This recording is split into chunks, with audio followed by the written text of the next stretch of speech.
Welcome to another episode of Ditch and Switch. We're going to ditch our sugars and show you some healthy alternatives to switch to.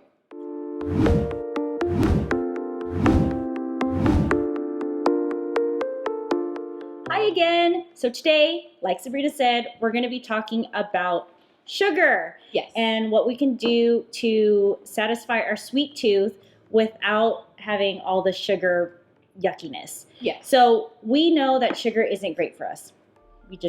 Everybody knows it, but it's so addicting, right? So the problem with regular sugar is that it spikes your insulin. Yes. Right? And it creates an inflammatory response in your body. So when your body's chronically inflamed, a whole lot of things can happen in our systems, like joint pain, skin issues, insulin resistance, which, you know, diabetes, weight gain, hyperactivity.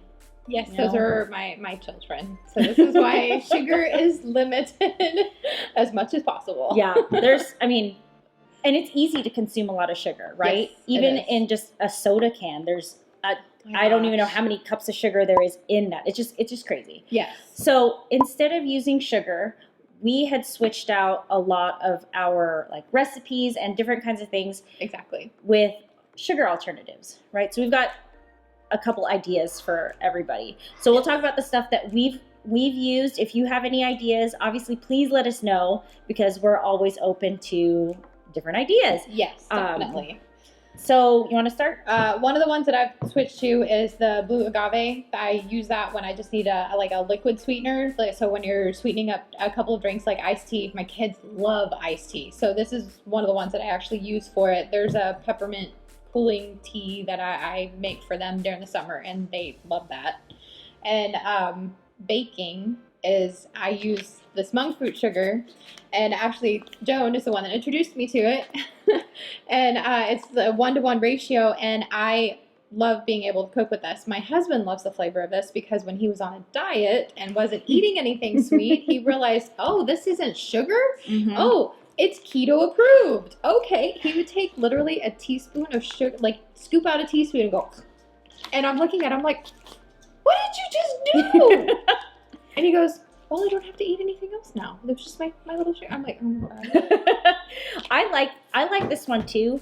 Like you said, it's the 1-to-1 ratio. So I don't have to convert everything, and I'm not the DIY person. Yeah, but you've made some really good desserts. Well, thank you. Thank you. Well, thanks to the monk fruit. Let's just say that. But I do like that it tastes like sugar. It's not like that weird chemical taste. No, it doesn't. It tastes very smooth. When I was very curious to taste. Yes.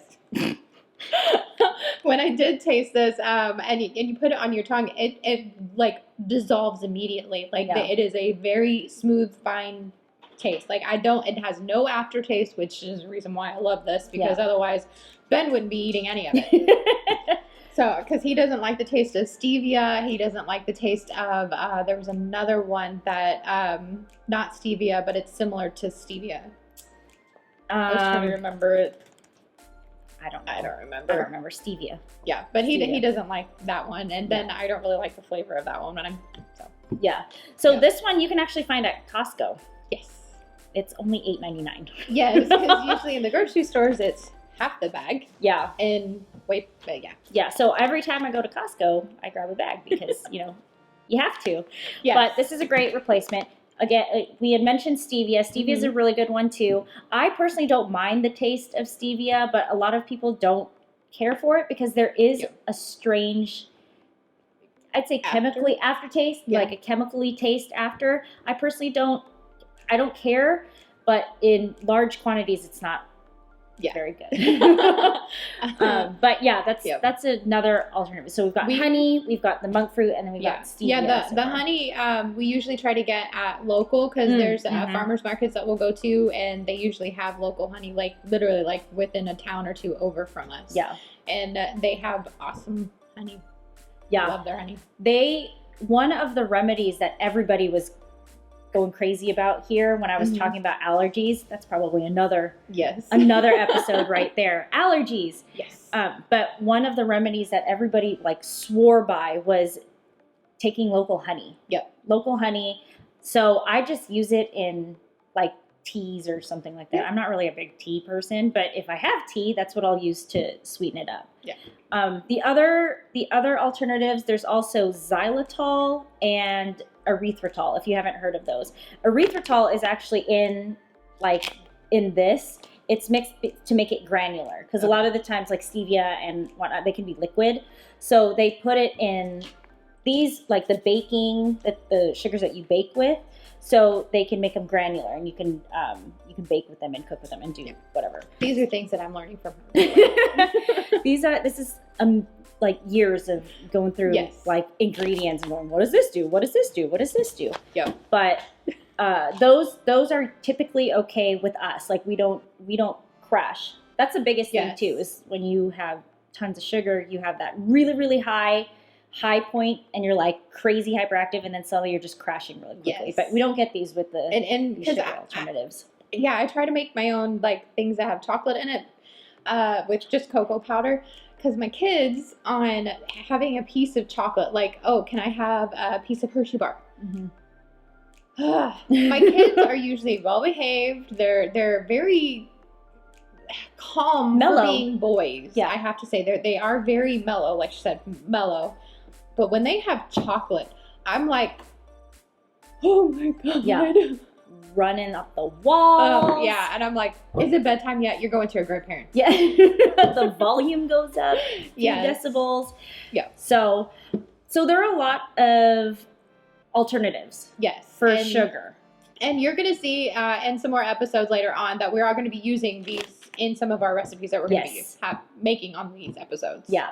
There are a couple ones that you kind of want to watch out for. And this is, again, I'm not a doctor, I'm not like this great expert or anything, but these are things that we have researched previously and have seen papers and whatnot written about them. So this is just information that I'm passing on that I've seen.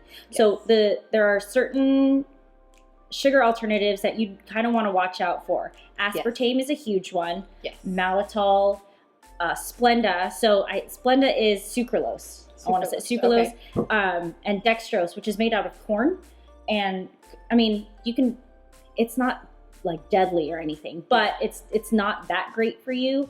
But a couple of these have been linked to cancer. Yes. I don't know the exact science or whatever, but in the research that we've seen, they've been linked to cancer. So try to avoid them if you can. Which is the reason why we started avoiding things, because of things that run in the family. And personal experience with aspartame and Splenda, I have a family member that whenever she drinks it, like she has it in something, her gums actually bleed. Like it's very painful, but it literally, she can, after having it, she realizes that she's had it. And I've seen it happen where she'll pull this back and just kind of rub her gum. An extra layer of skin comes off. And she starts bleeding. Yeah, it's an allergic reaction that she has. She cannot have it. And that's crazy. Literally, it's just the replacement sugar that she does that with. Gosh.